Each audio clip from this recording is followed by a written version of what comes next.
research project, everybody's favourite subject. Alright, what I want to do today, guys, is just go through a little bit about where you should be up to and what you have to go on with.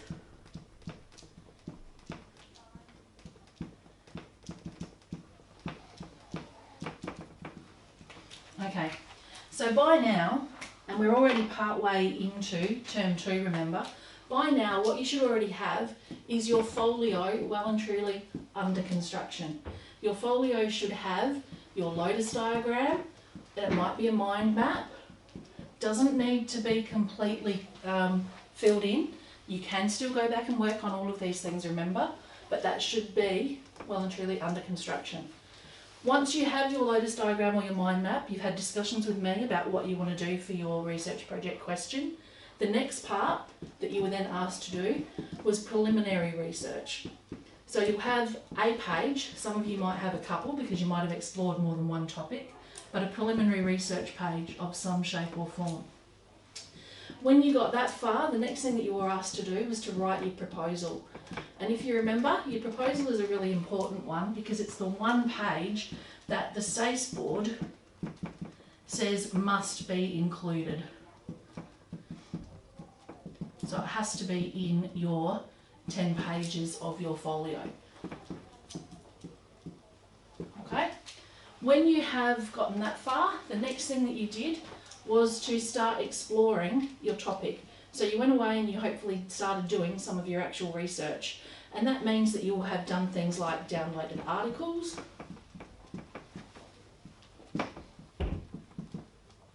you may have found blogs, you may have found YouTube clips, you may have found documentaries, I can't spell.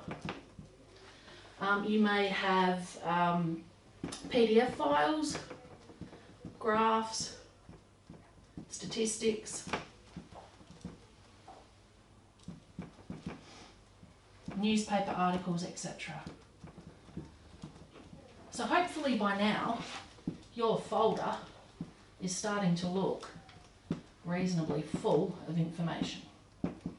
Okay? What now do you actually need to do with this information? This is where we're up to, okay? So it's looking at this stuff down here that I want to talk about.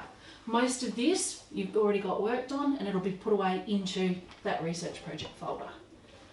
So what do we actually do with the information once you've started to collect it? Because remember, it's not just about collecting the information, it's about analysing it and using it. Alright, so you found an article that talks about an aspect of your topic and you now need to do some analysis. And if you remember, there were a whole range of different ways that we spoke in class about analysing. There was the CRAP test. There was the KNWL, which is about what you know, what you need to find out, what you want to... no, that's not right. No, I can't remember. But it stands for all of those things. And then there's the 4 Ws and the 1 H. All of these are on the P drive in the folio folder with examples and explanations. Okay? So you can go back and check them there. But when you have an article that you think is going to be useful, you've read through it, you've had a look at it, you think it's going to be useful, you now need to do your analysis. And remember we spoke about setting up pages.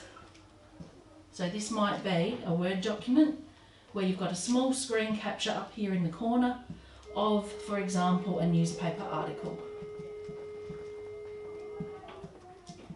What you then have is all of your analysis and your notes about your topic written on your page over here. Now this then becomes one of those 10 folio pages. You don't have to do this for every article or for every documentary or for every blog that you find you're going to use, but it's a good idea to have a whole range of different sources. So don't just analyse newspaper articles. Try and maybe do a newspaper article, a documentary, maybe a Facebook post, maybe something that's statistical based, so that you've got a range of things to choose from. Now, not all of your analysis is going to look like that either. Some of them are simply going to be the article that you have downloaded and then your notes written or scrolled across the page as you're looking at it. So it's not going to be in the same depth. But hopefully whenever you are reading an article or whenever you are looking at your research, you are doing something with the information, some kind of analysis of that information, okay?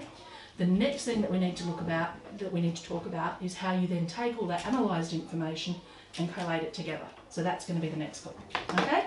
Good luck with that. Thank you.